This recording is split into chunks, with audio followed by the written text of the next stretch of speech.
बात करेंगे एक बहुत इंपॉर्टेंट डिपार्टमेंट की, जो मुझे लगता है कि आगे जाके बहुत बड़ा गेम चेंजर साबित हो सकता है जितना रिसर्च अभी तक हमने किया है। मैं बात करूंगा ट्रेनिंग एंड डेवलपमेंट इस डिपार्टमेंट की। क्या लगता है आपको रियल एस्टेट में ट्रेनिंग एंड डेवलपमेंट का क्या रोल है? जैसे हमारी सब ऑडियंस जानते हैं कि पिछले 5 साल से हम कोर लेवल पे, 15 साल से मेरी कंपनी ट्रेनिंग एंड कोचिंग में कॉर्पोरेट्स के साथ 100 से ज्यादा कंपनी के साथ काम कर चुकी है, और पिछले 5 साल से हम builders, developers, marketing agencies exclusively इनके साथ काम कर रहे हैं। और जब हमने शुरू किया तो जो कंपनी मतलब 2x 5x 10x लेवल का भी ग्रोथ कंपनीज को मिला है। तो आपको क्या लगता है कि एक रियल एस्टेट कंपनी में ट्रेनिंग एंड डेवलपमेंट का क्या रोल है और आगे जाके इसके क्या एवेन्यूज हो सकते हैं? मैं कहना चाहूँगा ये एक्सट्रीमली क्रूशल है। ये मतलब एक इंसेप्शन प्रोसेस जैसे रहता है एक कंपनी में, नए एम्प्लॉय के आने के बाद, तो एक ट्रेनिंग एंड मैनेजमेंट बहुत ज़्यादा इम्पॉर्टेंट रहता है।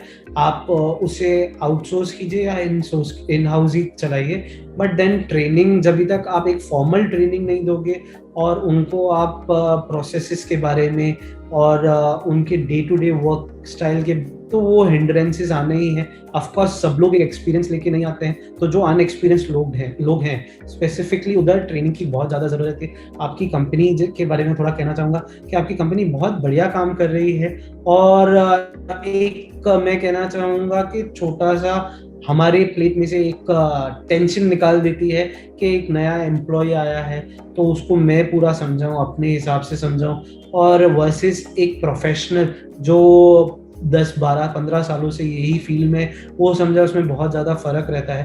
क्योंकि मैं उसको जो समझाऊंगा मैं अपने एक्सपीरियंस से समझाऊंगा और अपने हिसाब से उसको समझा सकूंगा। बट आप जो है एक टोटल उसके ग्रोथ के हिसाब से, सिर्फ वो उसके जॉब प्रोफाइल के हिसाब से नहीं, बट उसके करियर ग्रोथ के हिसाब से आप उसको समझाएंगे, जो एक उसके ना सिर्फ एम्प्लॉय के बेटरमेंट के लिए बट देन कंपनीज के बेटरमेंट के लिए रहेगा। Thank you so much for that answer. बहुत जरूरी है। इनफैक्ट हमने पिछले कुछ सालों में इसके ऊपर काफी काम किया है, और मेरा ये एक्सपीरियंस कहता है कि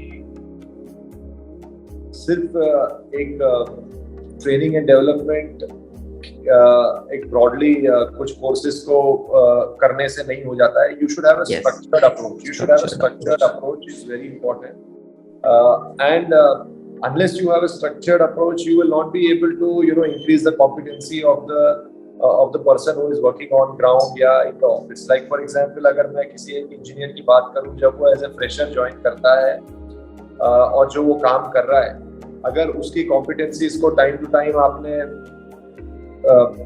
चेंज नहीं किया, बढ़ाया नहीं, तो after a point of time you will be paying him more, but he'll be doing the same work which he was doing when he joined. Yeah, probably better. So you need to be having a clarity of what is it that you would want him to do after these many years of service at this kind of seniority. What is it? And उसके लिए उसको क्या competencies चाहिए, और उस competencies के लिए आपको एक structure बनाना पड़ेगा ट्रेनिंग का, learning and development का. So this is just one small example, but it also is applicable in sales. It's also applicable in telesales, in the CRM, in all the spheres of real estate. So I think एक structured learning and development program her department का बहुत जरूरी है। And इसके लिए I think जो departmental heads होते हैं, वो काफी बड़ा रोल प्ले करते हैं। सो दैट इज एंड एक मैं जो मैं करता हूँ वो ये करता हूँ कि by the start of the financial year मैं एक कॉन्फ्रेंस बुलाता हूँ पूरे HODs की, only to understand what is going to be their projected structured and learning development for their team members. ये मेरा होता है हमेशा अप्रैल मई के महीने में। इनफैक्ट ये मैंने just about 1 week back conclude किया, एंड जिसमें हम लोग बजट्स एलोकेट कर देते हैं। कुछ लोगों को हम लोग PhDs भी करवाते हैं, जो कुछ लोगों को फाइनेंशियल काफी पैकेजेस होते हैं, जो ऑनलाइन भी कुछ होते हैं, कुछ ऑफलाइन होते हैं, वो करवाते हैं। और ये एक अच्छा तरीका भी होता है रिटेंशन का, एम्प्लॉय रिटेंशन का।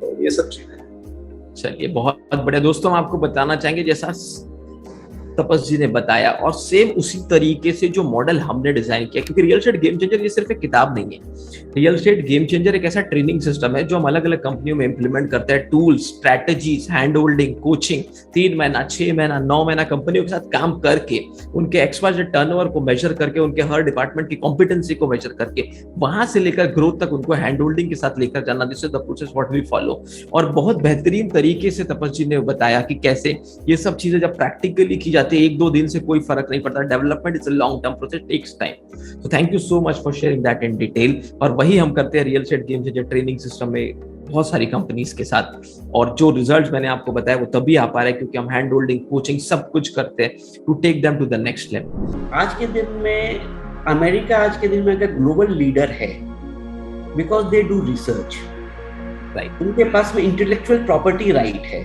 आज अगर वो कोई सॉफ्टवेयर को अगर वो यूएस डेवलप कर रहा है तो सॉफ्टवेयर का 90% डेवलपमेंट हो सकता है इंडिया में या साउथ ईस्टर्न कंट्रीज में हो रहा है, लेकिन 10% उनका योगदान है, बट उनका इंटेलेक्चुअल वो सब चीज को जोड़ रहे हैं। तो आज के दिन में उसी तरीके से रियल एस्टेट को आगे से सर्वाइव करना है, आगे बढ़ना है, प्रोफेशनलिज्म को लाना है। और आज जिस तरीके से सारी की सारी चीजें ट्रांसपेरेंट होते जा रही हैं, without training, without development just won't happen. And अभी क्रेडाई के थ्रू अभी हम लोगों का IIMB में मैंने भी अभी 6 मंथ्स का लीडरशिप इन रियल एस्टेट वो 6 मंथ का प्रोग्राम किया है। फिर वहाँ पर हम लोगों के सेकेंड रन के जो मैनेजर्स लेवल के लिए प्रोग्राम वहाँ पर हुआ था, तो यहाँ से भी maximum participation from single company था। 35 के बैच में यहाँ से 4 लोग गए थे उस प्रोग्राम को अटेंड करने के लिए। एंड इसी तरीके से हम लोग का बहुत ज़्यादा फोकस ट्रेनिंग, इंटरनल ट्रेनिंग पर भी, एक्सटर्नल ट्रेनिंग पर भी। जैसे हमारे जो प्लानिंग वाले लोग हैं उनको हम लोगों ने पास में डिप्लोमा में भेजा हुआ है, IIM लखनऊ में भेजा हुआ है, IIM बैंगलोर में हमारी कंपनी के लोग ट्रेनिंग के लिए जाते हैं। क्या बात है, क्या बात, बहुत बढ़िया। तो दोस्तों, जैसा आपने कहा, जैसे सर ने बताया कि आज अमेरिका इसलिए बना है क्योंकि उनके पास IPR है, उनके पास पेटेंट्स है। तो ठीक उसी तरह रियल एस्टेट गेम चेंजर ये सिर्फ एक किताब नहीं है, ये एक ऐसा ट्रेनिंग सिस्टम है जो 50 CEO के प्रैक्टिकल एक्सपीरियंस पे बेस्ड है, जो हमारे 15 साल के प्रैक्टिकल एक्सपीरियंस पे बेस्ड है, जो बेस्ड है जितने प्रैक्टिकल एक्सपीरियंस है। अगर मैं आपसे कहूँ तो 2000 साल का रियल एस्टेट का एक्सपीरियंस अगर किसी सिस्टम में डाला गया है, जिसे हम भी कॉपीराइट और पेटेंट कराए, वो है real estate game changer training system for real estate company. तो अगर आप भी इसे डिटेल में जानना चाहते हैं तो हमारी टीम मेंबर्स को पीछे दिए गए नंबर पे कांटेक्ट कर सकते हैं। कोई भी बिल्डर, कोई भी real estate entrepreneur, developer, CEO अगर अपनी कंपनी को ग्रो करना चाहता है तो इस सिस्टम के थ्रू जाकर, क्योंकि 50 CEOs का मैंने तब इंटरव्यू लिया था जब मैंने मेरा PhD किया था, और आज 50 CEOs का, तो 100 से ज्यादा CEOs का माइंड, 2000 से ज्यादा एम्प्लॉइज, 5000 से ज्यादा कस्टमर जिनके साथ हमने इंटरेक्ट किया, उन सब की बातों को मिलाकर अगर रियल एस्टेट के लिए कुछ बनाया गया है तो वही है real estate game changer system. और ये सिर्फ एक किताब नहीं है, और ये किताब पढ़कर भी जैसा हमने आपको कहा कि इतनी चीजें आपको पता चलेगी कि जो आपकी कंपनी में 20-30% का ग्रोथ ऐसे ही दे सकती है।